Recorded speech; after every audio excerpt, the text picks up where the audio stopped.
sosochiin Itoophiyaa qulqulluu mirkaneessuu waggootii darbaniif hojjetamaa ture bu'aa qabatamaa agarsiisaa jira. Hojiin kunuunsa naannoo fi qabiyyee biyyee ashara magariisaa fi gama kolidarii daandii qarqara magaalaa fi baadiyyaa ammoo kanaaf agarsiiftu tokko.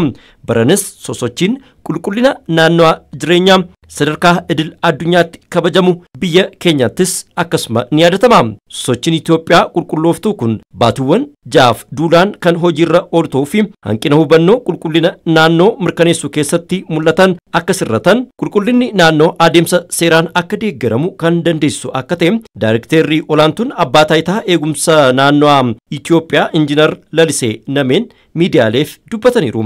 Dhaabbilee qooda fudhattootaa fi namoota dhuunfaa damee kanaan hojii fakkeenyummaa qabu hojjetanis sagantaa kanaan ni galateeffatamu jedhan. ኢትዮጵያ በባለፉት 6 ወራቶች ወይም ደግሞ በባለፈው አመት 6 ወራት ውስጥ biyyi keenya egaa baatilee jahan darbanitti misooma magaalaatii fi miidhagina magaalotaatii fi hojiiwwan jajjaboo eegumsa naannootiif mijatanii hojjechaa jirti. Abbaan taayitaa eegumsa naannoos egaa faalamawwan garaagaraatti suudhaa fi hojii hojjechaa jira. Hojiin kun immoo guutuu biyyattiitti hojiirra akka oolu ni taasisaa jechuudha.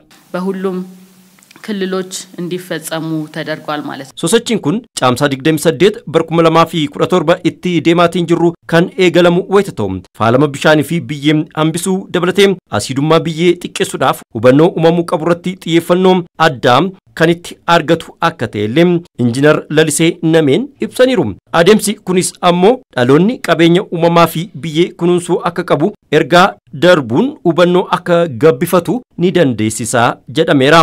የአደገኛ ቆሻሻ አወጋገድ haala kosiin balaafamaatti makfamu iddoon isa barbaachisa jedhee mootummaan murteesseera. Sana sababii taasisee bajanni ramadamee qorannaan geggeeffamaa jira. Inni hojiirra oolfamaa jechuudha. ተግባራዊ የሚደረግ ይሆናል ማለት ነው። Faalamni qilleensaa keessumaa aara konkolaataa keessaa bahu miidhaa fayyaa fi qulqullina naannoo jireenyaa ga'uu ittisuudhaaf gama Itoophiyaan hojiin bal'aa hojjetamaa jiraachuus ibsameera.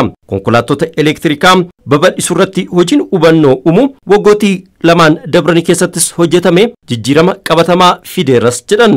Naannoo baadiyyaa faalamarraa bilisaa fi jireenyaaf mijataa akka ta'uuf hojii misooma kolidarii baadiyyaa cimsuudhaaf kan hojjetamu akka ta'e ibsameera. Faalama sagalee ittisuu qabiinsaa fi dhabamsiisa balfaa keessumaa kuufama keemikaalotaa dhabamsiisuu irratti kan hojjetamu ta'uu kaasaniiru.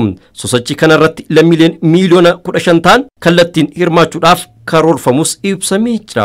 Itoophiyaa qulqullooftee dhalootatti dabarsuuf hawaasni hunduu geessaa akka baatu qabuu fi adeemsa kana cimsuudhaaf abbaa taayitichi qonnaa fi qorannaan deeggarame hojii bal'aa hojjetaa akka jirullee dubbataniiru. ተቋማችን Dhaabbanni keenya dhaabbilee misoomaa kanneen biroo waliin qindaa'ee keemikaalota DDT maksaa jechuudha. Kunis dhaabbata keenyaan hojjetamaa jira jechuudha. Dhaloonni immoo naannoo isaa kunuunsuu irratti hojjechuu kanarratti qooda fudhattoonnii fi hirmaattonni qooda isaanii sirriitti bahachuu qabu.